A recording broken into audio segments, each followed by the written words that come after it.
Josué, capítulo 6, Muralhas da minha vida, parte 2. Há mais ou menos uns 20 dias atrás, 3 semanas mais ou menos, trouxemos aqui uma palavra sobre as muralhas da minha vida, da sua vida, da nossa vida. E naquele dia Deus, Ele continuou falando, continuou nos motivando, e hoje, então, nós vamos trazer um pouquinho mais sobre estas muralhas. Naquele dia nós lembramos das muralhas que são herdadas, construídas, disfarçadas e invisíveis. E hoje nós vamos completar esta ministração que vem do Senhor na minha vida e na sua vida, em nome de Jesus. Josué capítulo 6, versículo 1 em diante. Vamos ler, não todo o capítulo, mas alguns versículos para contextualizarmos.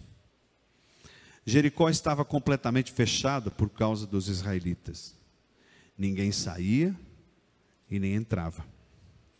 Então o Senhor disse a Josué: saiba que entreguei nas suas mãos Jericó, seu rei e seus homens de guerra. Marche uma vez ao redor da cidade com todos os homens armados. Faça isso durante 6 dias. 7 sacerdotes levarão cada um uma trombeta de chifre de carneiro à frente da arca. No 7º dia, marchem todos 7 vezes ao redor da cidade, e os sacerdotes toquem as trombetas. Quando as trombetas soarem um longo toque, todo o povo dará um forte grito. O muro da cidade cairá e o povo atacará, cada um do lugar onde estiver. Josué, filho de Num, chamou os sacerdotes e lhes disse: levem a arca da aliança do Senhor. 7 de vocês levarão trombetas à frente da arca. E ordenou ao povo: avancem, marchem ao redor da cidade. Os soldados armados irão à frente da arca do Senhor. Quando Josué terminou de falar ao povo, os 7 sacerdotes que levavam suas trombetas perante o Senhor saíram à frente tocando as trombetas, e a arca da aliança do Senhor ia atrás deles. Os soldados armados marchavam à frente dos sacerdotes que tocavam as trombetas, e o restante dos soldados seguia a arca. Durante todo esse tempo, tocavam-se as trombetas. Mas Josué tinha ordenado ao povo: não deem o brado de guerra, não levantem a voz, e não digam palavra alguma, até um dia em que eu lhes ordenar. Então vocês gritarão. Assim se fez. A arca do Senhor rodear a cidade, dando uma volta em torno dela. Então o povo voltou para o acampamento, onde passou a noite. Josué levantou-se de manhã, ou na manhã seguinte, e os sacerdotes levavam a arca do Senhor. Os 7 sacerdotes que levavam as trombetas iam adiante da arca do Senhor, tocando as trombetas. Os homens armados iam à frente deles, e o restante dos soldados seguia a arca do Senhor, enquanto as trombetas tocavam continuamente. No 2º dia, também rodearam a cidade uma vez, e voltaram ao acampamento. E durante 6 dias, repetiram aquela ação. No 7º dia, levantaram-se ao romper da manhã, e marcharam da mesma maneira, 7 vezes ao redor da cidade.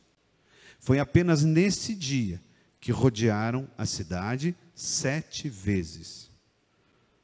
Na 7ª vez, quando os sacerdotes deram o toque de trombeta, Josué ordenou ao povo: gritem, o Senhor lhes entregou a cidade. A cidade, com tudo que nela existe, será consagrada ao Senhor para destruição.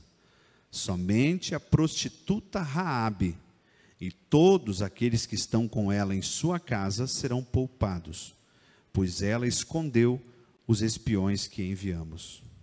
Mas fiquem longe das coisas consagradas, não se apossem de nenhuma delas, para que não sejam destruídos. Do contrário, trarão destruição e desgraça ao acampamento de Israel. Toda a prata, todo o ouro e todos os utensílios de bronze e de ferro serão sagrados e pertencem ao Senhor e deverão ser levados para o seu tesouro. Quando soaram as trombetas, o povo gritou. Ao som das trombetas e do forte grito, o muro caiu. Cada um atacou do lugar onde estava e tomaram a cidade. Consagraram a cidade ao Senhor, destruindo tudo ao fio da espada. Homens, mulheres, jovens, velhos, bois, ovelhas e jumentos. Todos os seres vivos que nela havia. Josué disse aos 2 homens que tinham espionado a terra: entrem na casa da prostituta e atirem de lá com todos os seus parentes, conforme o juramento que fizeram a ela. Então os jovens que tinham espionado a terra entraram e trouxeram Raabe, seu pai, sua mãe, seus irmãos e todos os seus parentes. Tiraram-a de lá, todos da sua família, e os deixaram no local fora do acampamento de Israel. Aleluia. Volta um pouquinho só no capítulo 5, mais 3 versículos. Josué 5, 10. Na tarde do 4º dia do mês, enquanto estavam acampados em Gilgal, na planície de Jericó, os israelitas celebraram a Páscoa. No dia seguinte ao da Páscoa, nesse mesmo dia, eles comeram pães sem fermento e grãos de trigo tostados, produtos daquela terra. Um dia depois de comerem do produto da terra, o maná cessou. Já não havia maná para os israelitas. E naquele mesmo ano, eles comeram do fruto da terra de Canaã. Feche teus olhos um pouquinho. Pai, obrigado por esta palavra. Obrigado porque o Senhor já vem falando conosco, Pai, desde o início desse culto.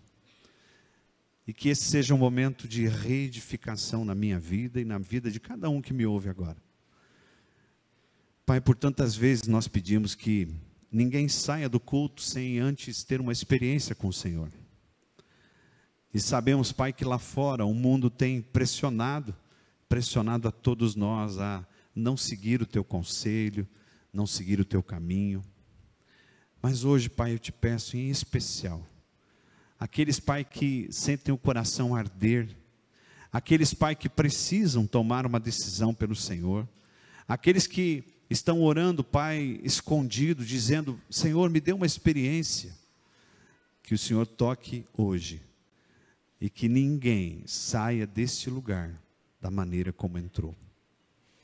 Nós oramos agradecidos no nome de Jesus. Amém? Glória a Deus. Amados, quando falamos de muralhas, especialmente aqui quando lemos essa história, né, de Jericó, uma história tão comentada, tão especial, tão explorada na Bíblia, nós entendemos que as muralhas, elas servem sim para isolar algo. As muralhas antigamente eram construídas nas cidades para isolar as cidades do inimigo, do perigo que estava lá fora. Mas, quando olhamos para o sentido mais prático, objetivo, daquilo que são as muralhas, nós compreendemos que muitas muralhas, elas atrapalham a nossa vida. O texto de Josué, especialmente capítulos 5 e 6, nos dá algumas estratégias, algumas formas, algumas ideias, algo especial que Deus tem usado, usou lá no Velho Testamento e quer usar nos dias de hoje. Eu não sei você, mas talvez você conheça alguém que um dia falou uma frase: nada dá certo para mim. Você conhece alguém? Não precisa levantar a mão. Ou pelo menos um momento da sua vida, da minha vida, você teve esse sentimento, mas nada dá certo para mim. Sabe aquele momento que você passa da vida, que você à noite levanta para ir ao banheiro e você enrosca o dedinho no canto da cama ou num móvel, né? E você fala, mas era só isso que me faltava, né? Aquela sensação de que as coisas não estão fechando, de que a coisa não vai para frente, né? Ou a outra frase que se usa muito por aí: eu dou 2 passos para frente e 3 para trás. Queridos, este sentimento, essa sensação de derrota, é uma sensação que muitos passam. E se você tem sentido assim, eu quero dizer para você nesta noite, você não está sozinho. Você não tem estado sozinho, você não está sozinho, o Senhor está com você. Josué, ele tinha, como dizem por aí, né? Josué tinha um pepino para descascar. Não, abacaxi, né? É abacaxi que fala, né? Josué tinha um abacaxi para descascar. Porque ele se deparou com uma das cidades mais fortificadas. Ele se deparou com uma muralha. A gente não vai falar aqui das características da muralha, que já falamos. Mas Josué se deparou com algo que fisicamente era impossível de transpor. Josué se deparou com algo que literalmente ele não conseguiria transpor. Mas eu quero aqui começar essa discussão nesta noite, abordando esses 3 últimos versículos que nós lemos, no capítulo 5. Especialmente o versículo 12, diz que um dia depois de comerem do produto da terra, o maná cessou. E já não havia mais maná para os israelitas. Naquele mesmo ano eles comeram do fruto da terra de Canaã. Amado, esse ensinamento ele é muito profundo na minha vida e na sua vida. E eu quero que você procure pensar comigo aqui. Existem muralhas que só caem na minha vida e na sua vida, só caem na nossa vida depois que nós nos tornamos adultos. E quando eu falo de adulto, eu não estou falando necessariamente de idade. Talvez o adulto, ou considerado adulto, hoje, diante da sociedade, 21 anos, é uma pessoa adulta. Ele já é emancipado, para algumas coisas talvez com 18, para algumas coisas com 16. Mas a expressão dizer, que eu posso dizer assim, olha, é adulto, ou essa pessoa é adulta, ela não diz respeito à idade, diz respeito aos comportamentos, aos pensamentos, à forma de agir. O apóstolo Paulo fala, quando eu era menino, eu falava como menino. Eu pensava, eu raciocinava como menino. Eu fazia coisas de menino. Mas quando eu me tornei grande, quando eu me tornei adulto, quando eu me tornei um homem, o que eu fiz com as coisas de menino? Deixei para trás. Fala comigo, deixei para trás. Queridos, esse versículo tão simples está lá em 1 Coríntios capítulo 13. Ele mostra, queridos, que nós não podemos colocar na mesma balança aquilo que é adulto e aquilo que é menino. Eu não posso permitir a convivência de circunstâncias na minha vida. Se eu já sou adulto, eu não posso trazer coisas de menino para a minha vida. Se eu já cresci, as coisas de menino elas têm que ficar para trás. Olha aqui para mim. 40 anos aquele povo estava caminhando aonde? No deserto. A Bíblia diz que durante o dia tinha uma nuvem que os protegia. E durante a noite, o que Deus mandava? Uma coluna de fogo. Queridos, o lugar que eles caminharam, e eu não vou entrar aqui no mérito do porquê que ficaram tanto tempo, mas os lugares que eles caminharam eram lugares improdutivos, era lugar que não adiantava plantar, que não ia colher. Não havia estrutura, não havia condições para produzir o próprio alimento, inclusive. E o que Deus fazia? Deus mandava maná. Fala comigo, maná. Maná. Né?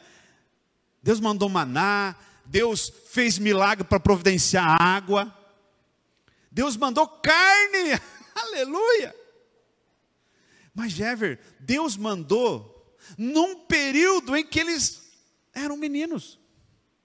Eram meninos em termos de circunstâncias, eram meninos em termos de pensamento, eram meninos em termos de desprovidos. O que acontece, por exemplo, com um bebê recém-nascido, se a mãe fala assim, nasceu, beleza, te carreguei durante 9 meses, agora te vira. O que acontece com esse bebê? Ele morre. Morre.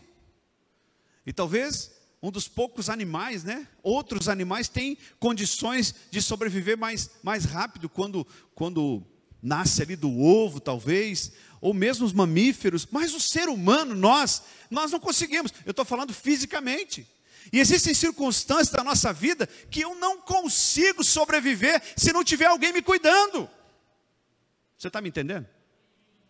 Eu vou dizer uma coisa para você. Eu, quando conheci Jesus, fui para a igreja, eu fiquei uns 2 anos ou mais. Sempre tinha que ter alguém perto de mim falando, Márcio, não. Vou contar uma coisa aqui. Eu trabalhei quase 10 anos aqui em missão na prefeitura. Isso já faz mais de 10 anos que eu saí. Não começa a fazer conta aí, tá? E um belo dia, chegou um vendedor de livro. E lá e tal, eram vários livros, mas eu me engracei assim, num conjunto, num kit de livros, sobre quem é Jesus. Tenho guardado até hoje.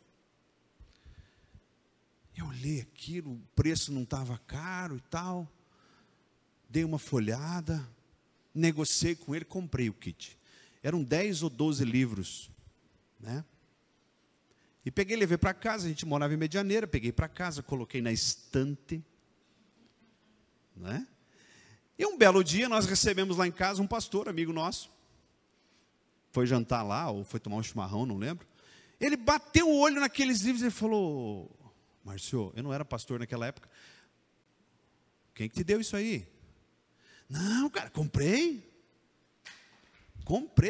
Foi um vendedor lá e tá, tu comprou. Tu já mostrou para o teu pastor isso? Falei, não mostrei. E ele me chamou e falou, isso aí, ó, heresia pura. Essa autora aí, eu não vou falar aqui, porque a gente não está aqui para denegrir igreja nenhuma ou imagem de ninguém. Mas o fato é que ele me abriu os olhos e eu fui para a internet no outro dia. E descobri que eu tinha feito uma caca. Recolhi da estante os livros, guardei num cantinho. E naquele dia eu descobri que eu ainda era menino em muitas coisas. A minha intenção foi boa, mas a forma como eu agi foi de menino. Eu deveria ter pedido instrução. Eu deveria ter pedido orientação. Eu guardei. Hoje, eu deixei para trás as coisas de menino. Principalmente nessa questão de literatura.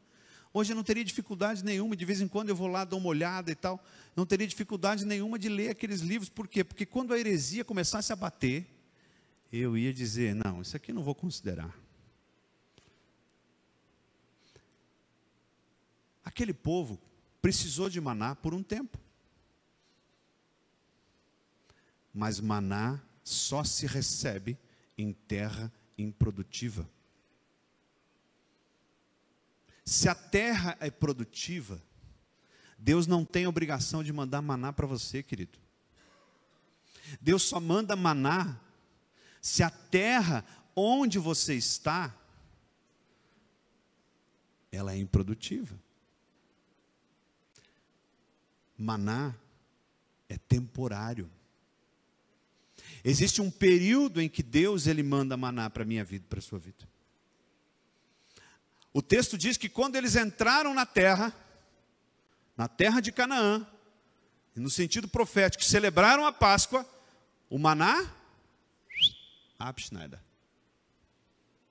O maná cessou. E a partir daquele momento, o que eles começaram a comer?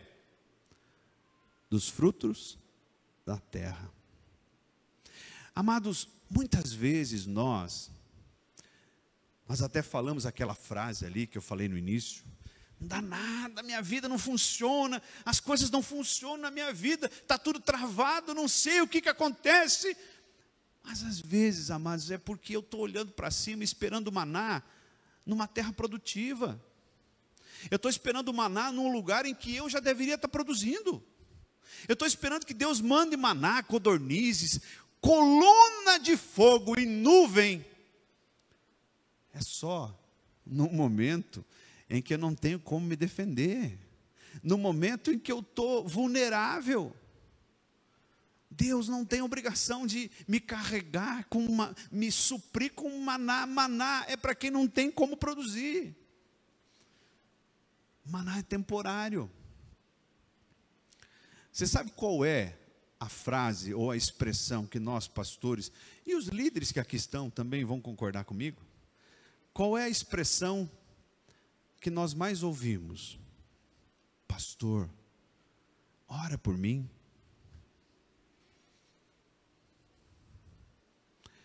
Amado, não tem problema nenhum do pastor orar. E nós estamos aqui para orar por você, para interceder por você. Mas quem é líder aqui sabe que, por muitas e muitas vezes, o que falta para aquela pessoa não é uma oração. Não é o pastor botar a mão na cabeça e orar. Porque aquele pedido ele vai se repetindo. Vai passar uma semana, 2 semanas, 3 semanas, aquela pessoa vem e fala: ora por mim. Significa, queridos, que nós precisamos entender que a maturidade, ela vai nos dar o alimento da terra.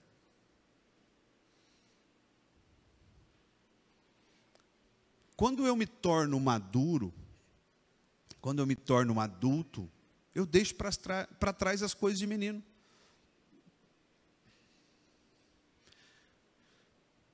Quem é menino come maná, mas quem é adulto come do fruto da terra. Vou falar de novo. Quem é menino come maná, mas quem é adulto come do fruto da terra.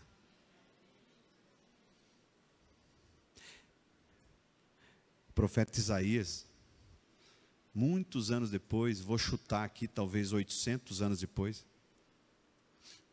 ele escreve: se esse povo me ouvir e me obedecer, comerão o melhor desta terra. Isaías 1,19. Se creres e me ouvirdes, comerás o melhor desta terra. Amado, muitas vezes a gente está comendo maná, ou a gente está clamando por um maná que cessou, mas está cercado de regalias na terra. É momento de compreender que Deus, Ele já nos deu aquilo que é mais precioso, o seu Filho, e Ele já permitiu que eu e você recebêssemos o Espírito Santo no nosso coração. Aquele que tem o Espírito, tem o Senhor. Adulto não olha para cima para receber. Adulto olha para cima para agradecer. Hoje pela manhã, ouvindo o pastor Telmo, ele ministrava sobre Aquele episódio que os amigos levam o paralítico e abrem um buraco. Lembra disso? Abre um buraco no telhado. Obrigado, Jeffer. E ele contava sobre o que Jesus ele fala para o paralítico. Quando Jesus olha o paralítico, ele fala assim: vai, os teus pecados estão perdoados. Amados, nós nos equivocamos tantas vezes buscando o Senhor para resolver os nossos problemas, enquanto nós precisamos apenas agradecer a Ele por aquilo que Ele fez, Ele vai fazer, e pela salvação que está no nosso coração. O próprio Jesus diz em Mateus capítulo 6, busquem, pois, em primeiro lugar, o reino de Deus e a sua justiça. E as demais coisas serão acrescentadas. Que são essas demais coisas? Aquilo que ele falou antes. O que comer, o que vestir. Amém? Glória a Deus. Josué capítulo 5 ainda, se você puder acompanhar comigo. Versículo 13.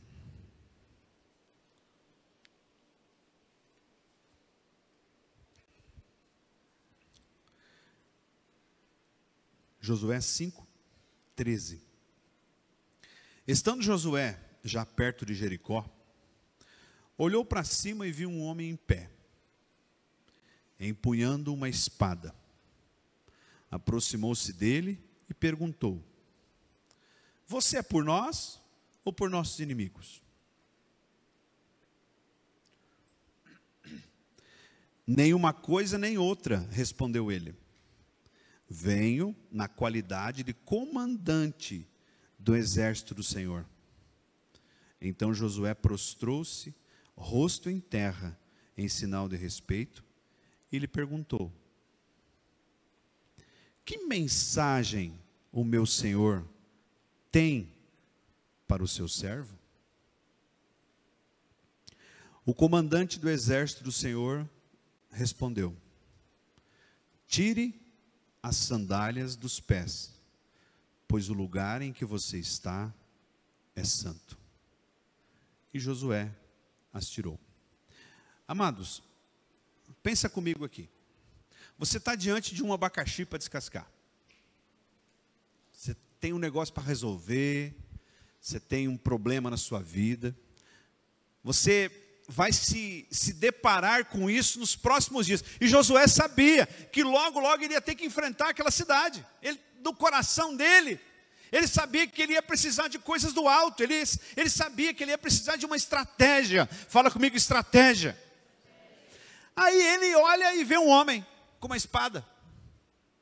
Ele vê um homem com uma espada e logo ele pergunta: você é por nós ou contra nós? Você é por nós ou contra nós? E aquele homem diz: nenhuma coisa nem outra. Eu sou o comandante do exército. Josué se prostra, mas aí faz uma pergunta, Everaldo: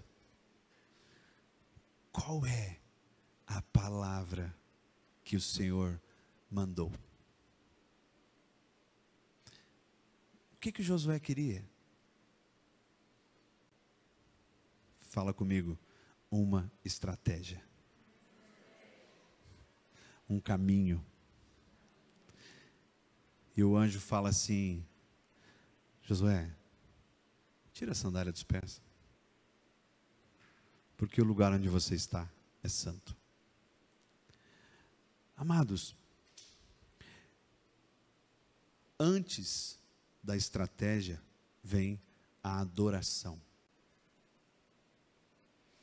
Josué, ele naturalmente, como homem, ele queria uma estratégia, ele queria um caminho, ele queria uma palavra, ele queria que Deus se revelasse claramente: olha, você vai fazer isso, isso, isso. Depois ele ganha isso, depois ele recebe isso, depois ele tem isso, mas naquele momento, o que ele recebe de orientação? Josué, tira a sandália e adore. há uma profundidade aqui. Todos nós buscamos estratégias no trabalho, para conseguir uma namorada, um namorado, estratégias até na igreja. E o que mais tem ultimamente, eu acho que são estratégias de igrejas para ganhar mais gente. Estratégias no plantio, estratégia para derrotar inimigo, tem estratégia para tudo. Mas muitas estratégias realmente são estratégias que Deus nos dá. Mas existe uma hierarquia. Fala comigo, hierarquia. Hierarquia quer dizer o quê? Eu não posso transpor um índice, um nível de autoridade. A hierarquia para a estratégia é o seguinte: primeiro você adora, primeiro você tira as sandálias dos pés, depois você recebe do Senhor. Primeiro você se prostra, primeiro você reconhece a superioridade dele, primeiro você desce do teu salto, depois ele fala comigo e com você. Amado, onde é que nós ouvimos Deus falar? Não é no alto, é aonde? Embaixo.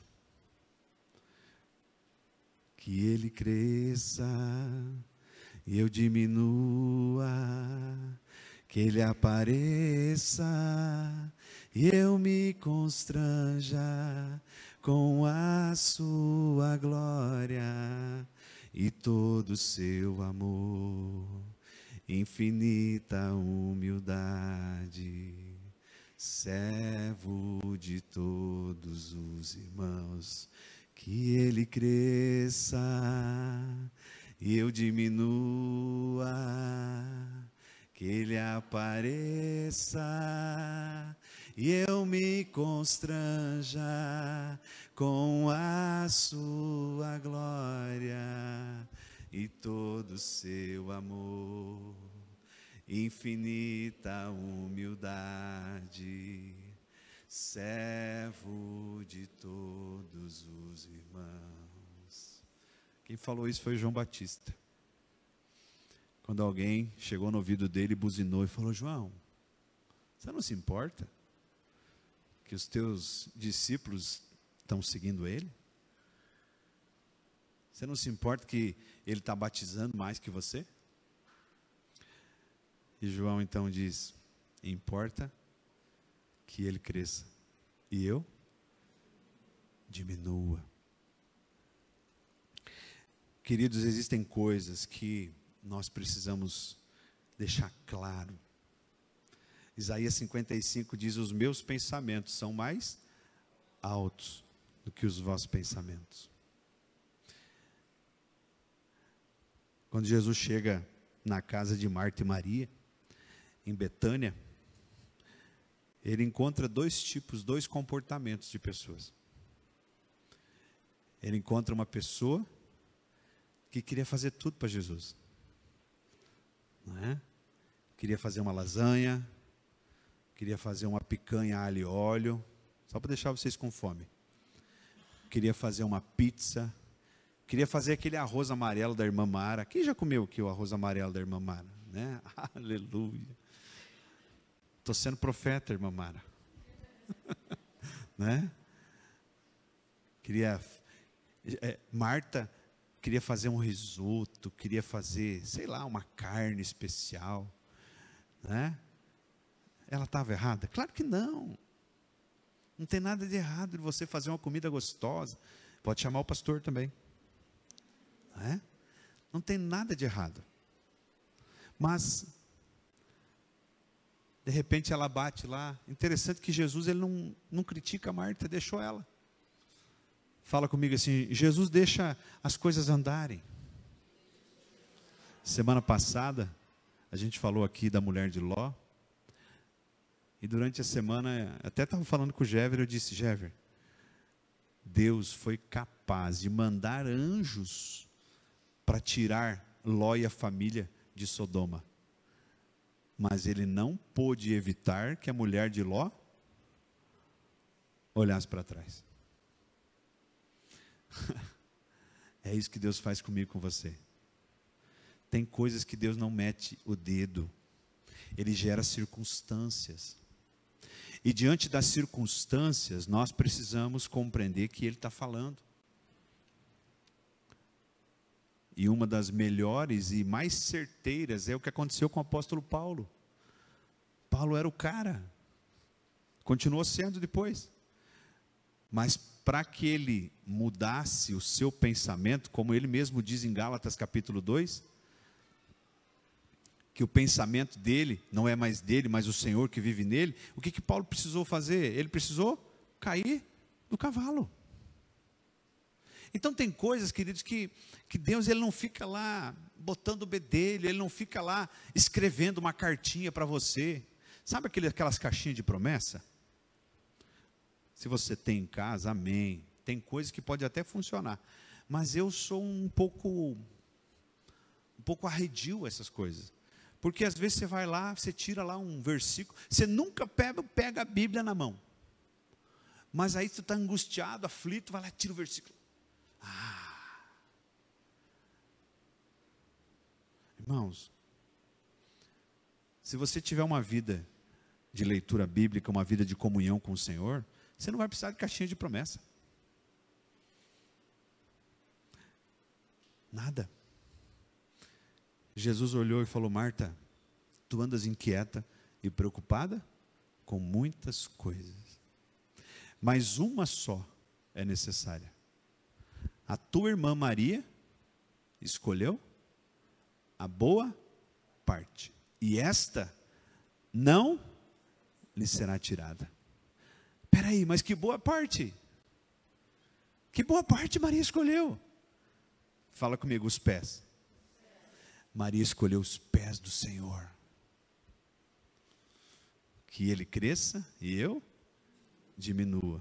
Que Ele apareça e eu me constranja. Se alguém pode te exaltar, esse é o Senhor. Mas quando nós nos exaltamos, é um prato cheio para sermos derrubados. Fala comigo, antes da estratégia, vem a adoração. Não há muralha que Deus não derrube. Fala comigo, não há muralha que Deus não derrube. A muralha de Jericó era uma das mais incríveis, intransponíveis. E era impossível conseguir derrubar. Era. Fala comigo, era. Certa vez um anjo aparece para uma jovem que deveria ter entre 14 e 17 anos. Essa jovem chamava-se Maria. E o anjo aparece para ela e fala assim: o Senhor é contigo, ó mulher cheia de graça. E o anjo começa a dizer: você ficará grávida, e o seu filho será grande. O trono de Davi nunca se apartará dele. Ela olha para o anjo naturalmente, como mulher, e fala o quê? Aqui em Missal, se a Maria morasse aqui, dona Tere, ela dizia: Dazis, Farik, Ya. Ou seja, ô anjo, tu tá louco? Não é? Tu tá louco? Não tem porquê. Que jeito? Não tem. Maria fala assim: eu não conheço homem algum. Ela não falou? E o anjo diz: eu sei que você não conhece. Essa frase é minha, não é da Bíblia, tá? Mas o anjo diz: o Espírito Santo se apoderará de ti, e tu conceberás. Aleluia! Ó, uma das maiores críticas dos ateus, e principalmente aqueles que são contra o cristianismo, é que o cristão acredita nesse tipo de coisa. Uma vez eu ouvi um senhor falando assim: a Bíblia foi escrita por homens, e o papel aceita qualquer coisa. Eu vou dizer exatamente, a Bíblia foi escrita por homens, e o papel aceita qualquer coisa, mas o que não aceita qualquer coisa é o Espírito do Senhor. Se alguém disser para você que a Bíblia foi escrita por homens, concorde, porque foi. Aproximadamente 40 autores, 66 livros. Poucos deles se conheceram, mas nenhum deles escreve qualquer contradição.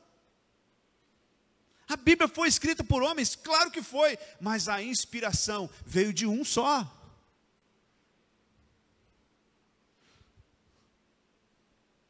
Não há muralha que é intransponível. Se tem alguma coisa impossível na sua vida, o Senhor fala exatamente o que falou para Maria naquela noite: para Deus não haverão impossíveis. E quando nós começamos a manifestar essa fé, quer ver uma coisa? Por que a Bíblia fala que muitos oravam por mortos e os mortos ressuscitavam? Muitos mortos ressuscitaram, a Bíblia traz. Outro dia eu estava lendo, tinha um quadrinho lá na minha Bíblia, estava mostrando todos os mortos que foram ressuscitados, se não me engano foram 11 ou 12, sei lá. Ao longo dos anos a gente ouviu lá de vez em quando, num continente distante, um morto que ressuscitou na UTI, depois de uma oração. Por que isso é tão difícil de ouvir? Por um motivo. Porque ninguém ora pelos mortos ressuscitarem. Não sei você, mas eu não tenho coragem de chegar lá na casa mortuária, no dia do velório, no meio de todo mundo, botar a mão no morto e falar: levanta em nome de Jesus. Você faz? Vai parecer pegadinha lá do Silvio Santos, não é? Mas queridos, o que a Bíblia fala? Jesus fala assim que nós faríamos as mesmas obras e outras ainda maiores. Tem uma coisa que marcou a vida da minha filha, da Rebeca. Eu fazia quando a Maria Júlia era pequena também, mas a Rebeca fala disso. A questão de orar por vaga de estacionamento. Você tem feito isso? Não estou dizendo que você deve fazer, mas eu aprendi na prática. Já falhou algumas vezes? Já falhou, mas eu continuo orando. Mas funcionou muitas. E teve um dia que marcou a vida da Rebeca de um jeito. A gente estava indo no mercado, no Maronés, lá em Medianeira. Aquilo estava um enxame no Mercado Velho ainda. Não tinha como estacionar. Eu passei em frente, falei: filha, agora nós vamos orar para Deus abrir uma vaga. O quê? Ela contou isso lá, não contou lá no acampamento? Falei: Senhor, nós queríamos estacionar, Senhor, prepara um lugar para nós, em nome de Jesus. Dei a volta. A hora que eu estava bem em frente ao mercado, com um coberto, na sombra, um carro ligou a luz de ré. Aquilo marcou a vida dela, e a minha também. Um dia eu estava com um irmão no carro, um discípulo meu, que hoje está no Rio Grande do Sul, o Rodrigo. E a gente estava indo no banco, e falei: Rodrigo, vou te ensinar uma coisa hoje. Eu vou confessar, eu estava morrendo de medo. Morrendo de medo de não funcionar. Mas eu fui movido, falei: Rodrigo, vou te ensinar uma coisa, nós vamos orar. E lá no Banco do Brasil, em Medianeira, quem conhece sabe que ali não tem vaga nunca. Nós oramos, e a hora que viramos a esquina, um carro deu um ré. Eu estou contando uma experiência que eu estou tendo com estacionamento. O que vale estacionamento? Nada. Mas o exemplo vale muito. Nossos filhos devagarinho estão voltando para a escola. Outro dia lá em casa, no primeiro dia que a Rebeca ia para a escola, eu peguei na mão dela e profetizei. Profetizei que esse ano será um ano de bênção. Profetizei que ela vai ser usada pelo Senhor. Abençoei a escola, os professores. Agradeci ao Senhor pela aula que estava voltando. Botei a mão nela e profetizei. Ela foi. Daqui uns dias volta a Maju, vou fazer o mesmo com ela. Faça isso com teus filhos. Faça isso. Profetize na vida deles. Ore pelos professores. Ele vai chegar em casa e vai falar: mas aquele meu professor é chata. Não dê ouvidos. O pai que começa a concordar com o filho que fala que o professor é chato, ele vai piorando o problema. Contorne. Ore pelo professor.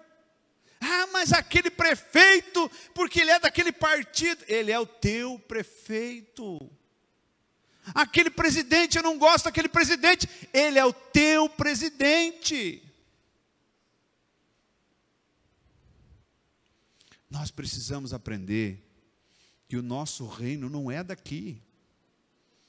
Jesus falou para Pilatos: se o meu reino fosse daqui, eu agora pediria um exército inteiro e ele mandaria. Mas não se preocupe, Pilatos, meu reino não é daqui. E quem me entregou a ti tem culpa maior, então faça o que você tem que fazer.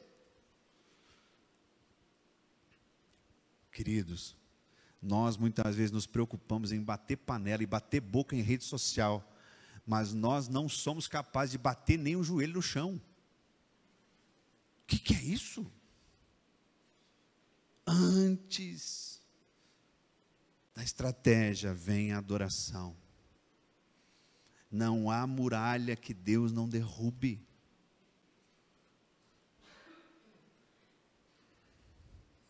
Quer ver uma coisa? Isso é coisa bem de alemão de falar, quer ver uma coisa? Né? Vê aí, Josué capítulo 6, versículo 10. Josué, capítulo 6, versículo 10. Vê o 9 primeiro. 6, 9. Diz assim: os soldados armados marchavam à frente dos sacerdotes, que tocavam as trombetas. E o restante dos soldados seguia a arca. Durante todo esse tempo tocavam-se as trombetas. Espera aí, gente, olha só. Tem 3 tipos de pessoa aqui. Soldados armados, os sacerdotes. Agora fala comigo, e o resto? Algum momento Deus, ele deixa de honrar qualquer um deles?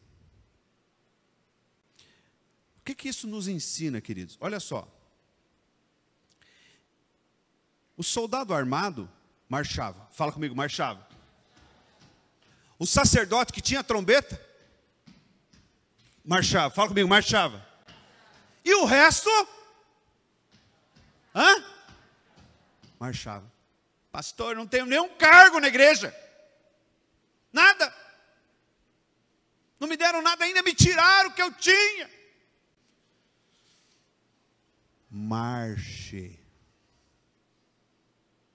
Marche. O que nós recebemos de pessoas, claro que muitas vezes magoadas, feridas. E existe muita coisa que acontece por aí que realmente faz jus as pessoas ficarem tristes. Mas o que mais tem, querido, no meio cristão, é pessoas que não têm condições de portar arma, querendo portar arma. Pessoas que não têm condições de tocar a trombeta, querendo tocar a trombeta. Agora, nesse tempo de pandemia, nunca vi tanto médico. É opinião para tudo quanto é lado. Não. Quando a gente olha para as coisas do alto, nós percebemos o quê? As muralhas só caem depois da organização. O Senhor, Ele não é um Deus desorganizado, Ele organiza as coisas. E nós precisamos compreender aonde que é qual é a minha colocação, aonde que eu tenho que ir. Se eu tenho uma arma, se eu tenho uma espada, se tem algo para mim fazer, eu vou na frente marchando. Se eu fui chamado para tocar a trombeta, eu vou no lugar do sacerdote. Mas se isso ainda não foi me apresentado, eu vou marchar mesmo assim.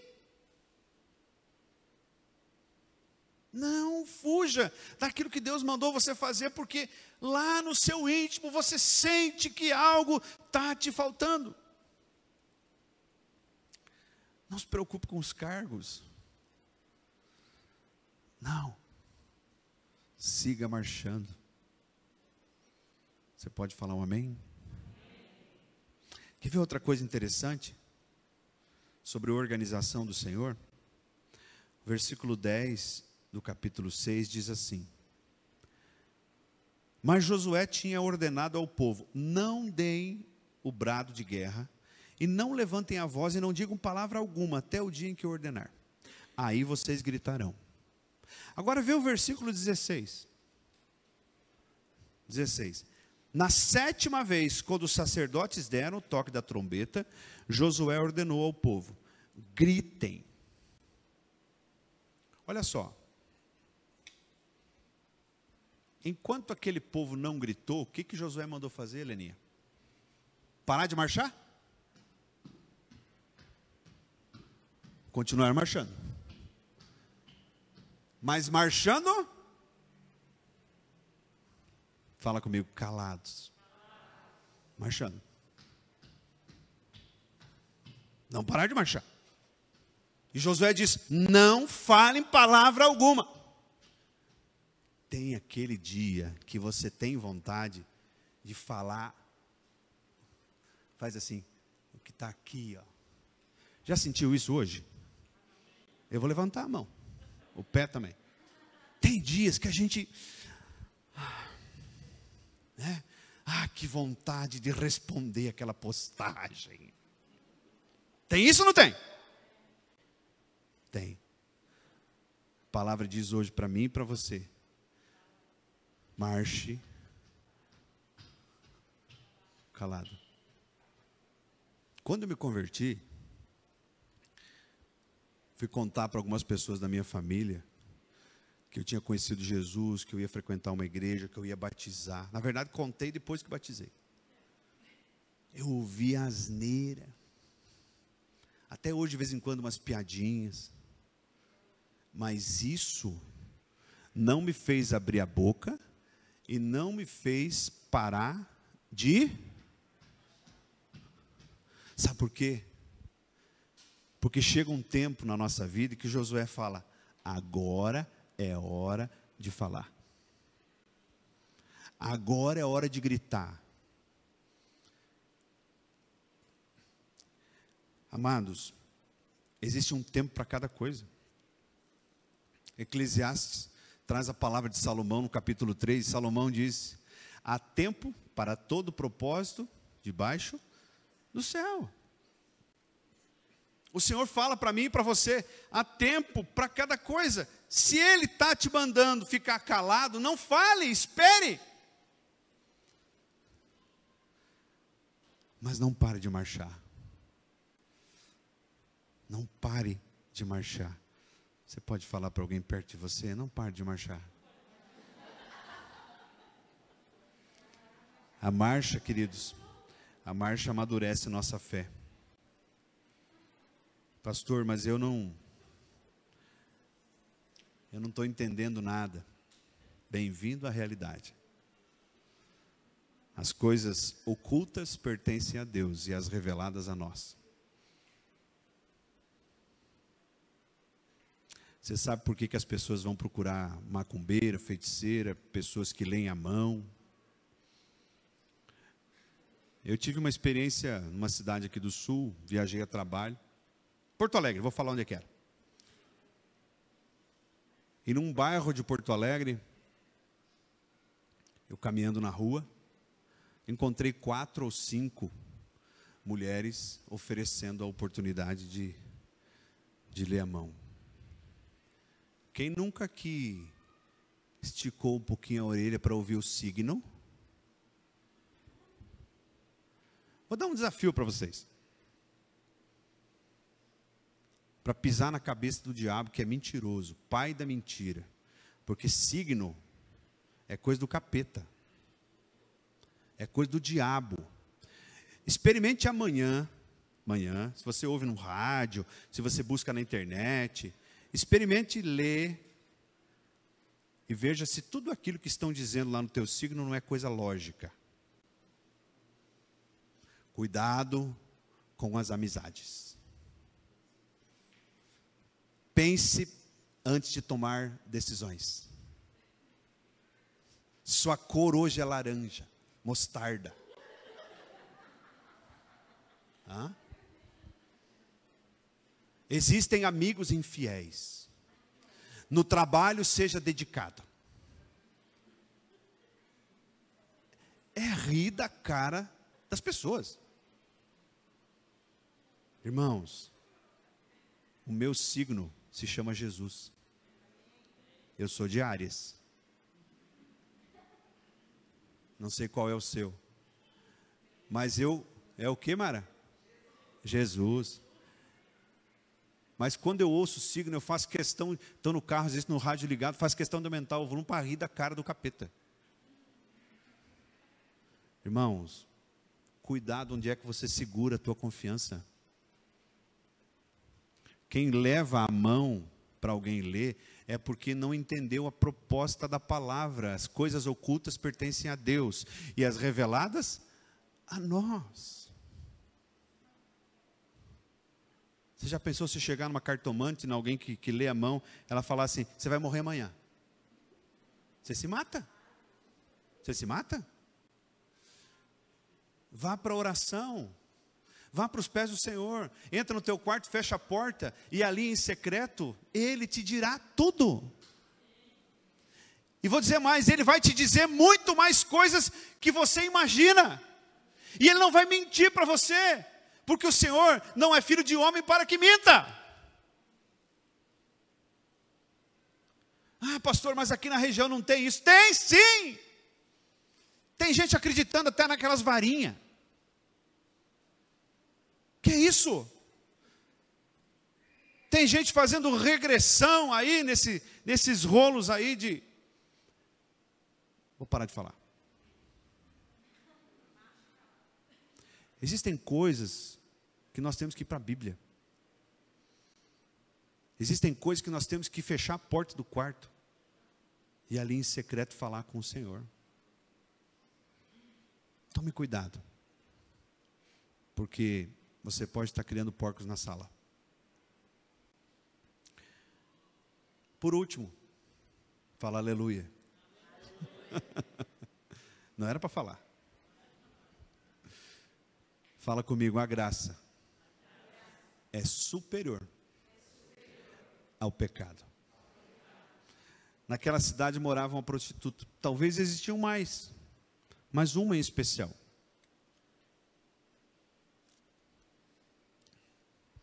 O nome dela era Raabe. Raabe, certa vez, acolheu os espias que foram dar uma olhadinha na terra, os protegeu, depois os desceu pelo muro. E eles então disseram, quando nós atacarmos a cidade, você vai deixar aqui um pano vermelho, marcando a tua casa. Se você deixar o pano vermelho, todos que estiverem na tua casa serão poupados. E ela então fez esse pacto com os homens de Deus. E quando a cidade foi atacada, Josué lembrou, vão lá e tirem Raabe e toda a sua família e levem para um lugar de segurança. Irmãos, Raabe era uma prostituta. Fala comigo, prostituta. Não era uma mulher que pulava cerca de vez em quando. Era uma prostituta. Sabe quem foi Raabe? A tataravó de Davi. Do rei Davi.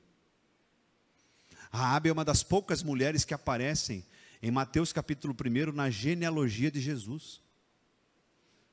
Por quê? 2 motivos. Coisa minha. Primeiro, Jesus faz questão de colocar Raabe na sua genealogia para dizer que ele não faz acepção de pessoas. Não importa o que você fez, o que importa é aquilo que você ainda vai fazer depois de o conhecer. A própria palavra diz, ele não leva em conta o tempo da ignorância.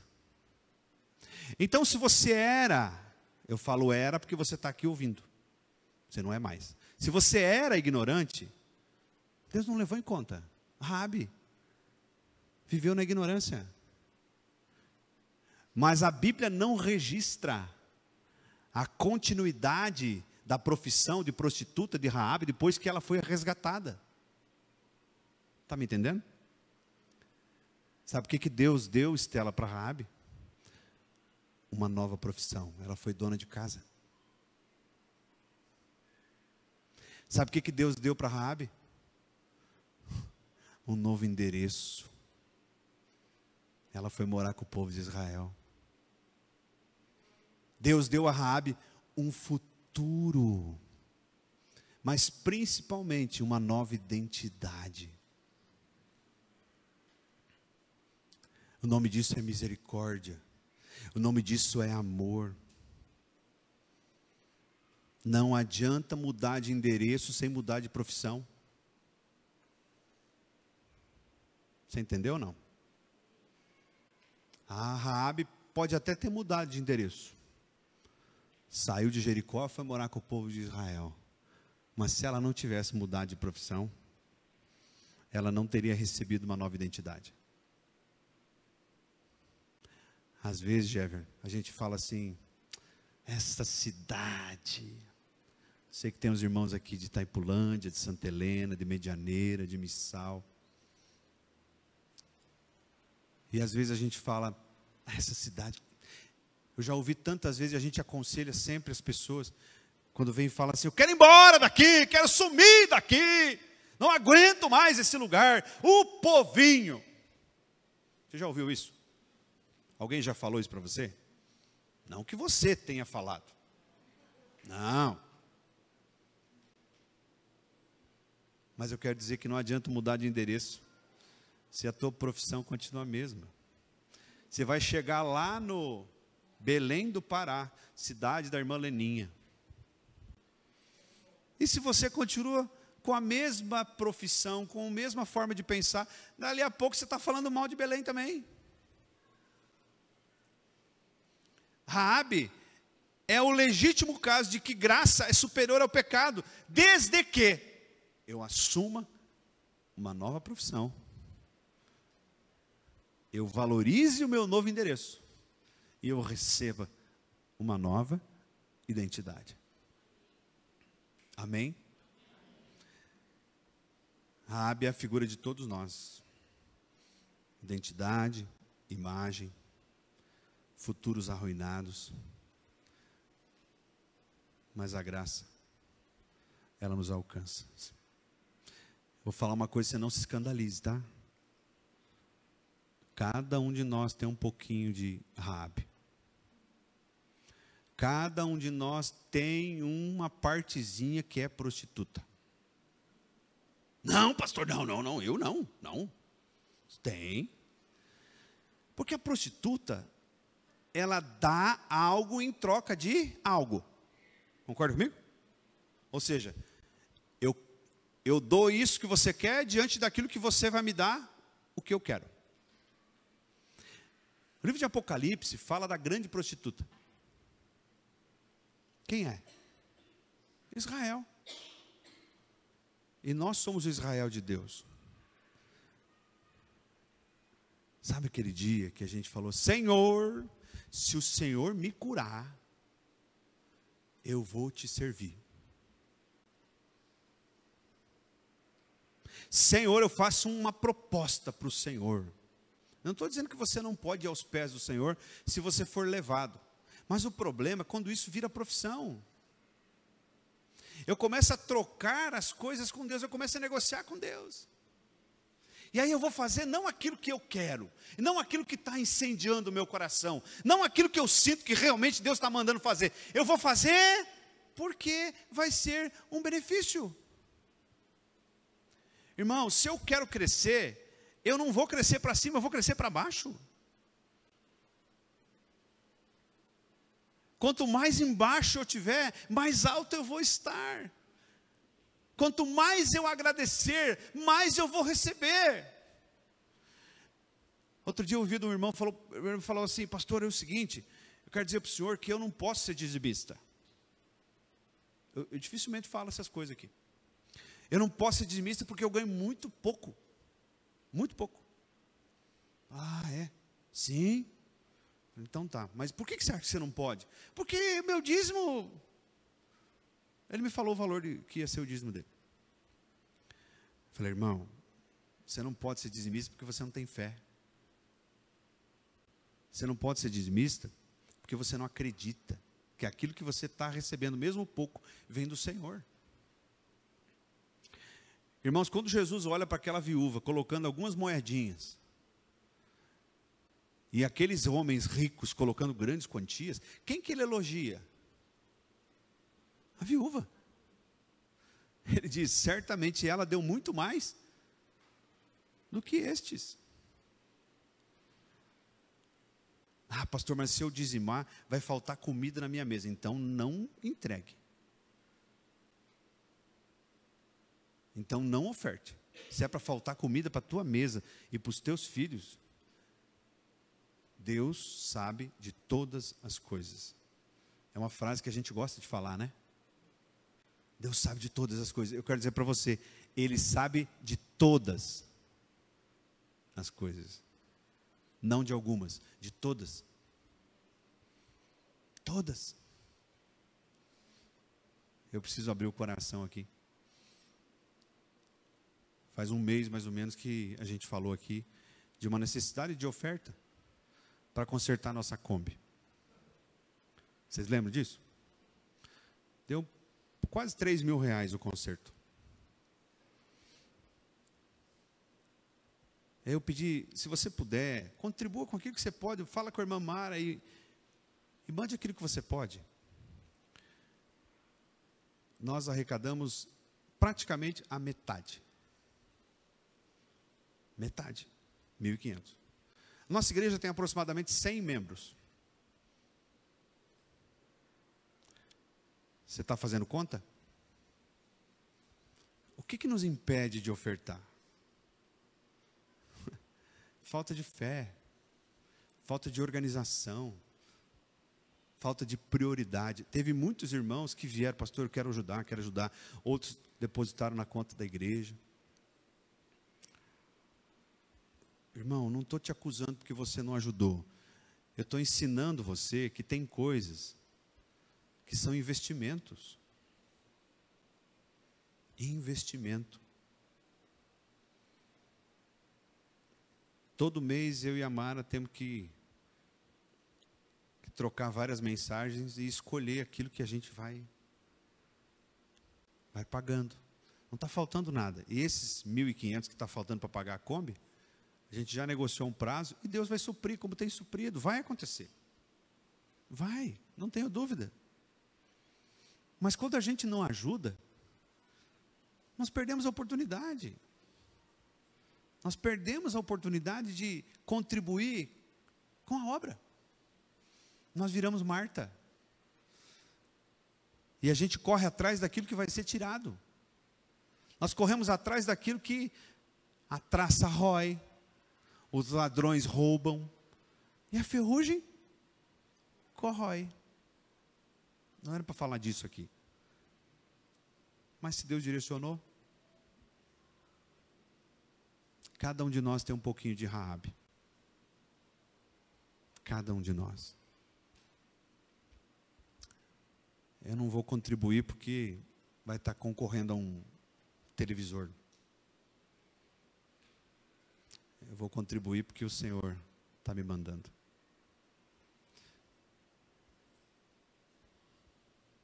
Você pode ficar em pé? O Ministério de Louvor não precisa vir ainda. Só quero que vocês espichem. Nós vamos falar mais 1 hora, mais ou menos. Estou brincando. Antes do Ministério de Louvor vir, eu quero contar aqui uma historinha para vocês. Dá uma espichada aí. Você ficou 50 minutos sentado. Glória a Deus. No dia 28 de novembro de 2016, não vale olhar no celular. No dia 28 de novembro de 2016, aconteceu alguma coisa que impactou não só o Brasil, mas o mundo, boa parte do mundo. Escuta só. Nesse dia, caiu o avião da Chapecoense. 28 de novembro de 2016. Já vai para o 5º ano. Morreram, não me lembro quantas pessoas, mas o que me chamou a atenção é que naquele voo, 3 sobreviventes. 3. Uma comissária chamada Ximena, se eu não me engano, colombiana. Um técnico de voo ou um copiloto chamado Erwin Tumiri. E um jogador de futebol, Alan Ruschel. E depois um jornalista também, se eu não me engano, que já faleceu. Mas esses 3 aqui, a comissária Ximena, o técnico de voo, o copiloto Erwin Tumiri e o jogador Alan Ruschel. Eu vou dizer uma coisa para você. Se você está num voo que cai e 98% daquele povo morre, o sentimento talvez seria de desgraça e de que nunca mais as coisas poderiam ser normais. Mas esses 3, eles não morreram. Não morreram. Ximena, sabe o que a Ximena faz hoje? Ela é comissária de bordo. Ela continua sendo comissária de bordo. Sabe o que o Erwin Tumiri faz hoje? Ele é piloto de avião. E o Alan Ruschel acabou de ser campeão brasileiro da Série B pela Chapecoense. Irmãos, muitas vezes na nossa vida, a gente acha, agora não tem mais jeito. Agora eu me quebrei. As portas se fecharam. Deus não vai ter misericórdia. Eu não sei mais o que fazer. Faz assim, ó. Quero dizer uma coisa para você. Você está vivo. Você está vivo. E se há vida em você, existe solução para o teu problema. Você entende a palavra de hoje? Não há impossíveis para Deus. Pedi ao Ministério de Louvor para a gente cantar uma música. Depois eu quero orar com você. Jeremias 29 diz: porque eu mesmo sou aquele que conheço os planos que tenho para você. Planos de fazê-los prosperar e não lhe causar dano. Planos de dar-lhes esperança e um futuro. Os planos do Senhor não são para nos causar danos. Deus não trabalha para nos destruir, Ele trabalha para nos abençoar. E nessa noite eu sei que Ele falou comigo e com você. Ele falou contigo? Existem situações que a clareza do falar de Deus, ela continua impecável. Existem muralhas que só caem depois da vida adulta. Antes da estratégia vem a adoração. Não há muralha que Deus não derrube. E a misericórdia, ela é superior ao pecado.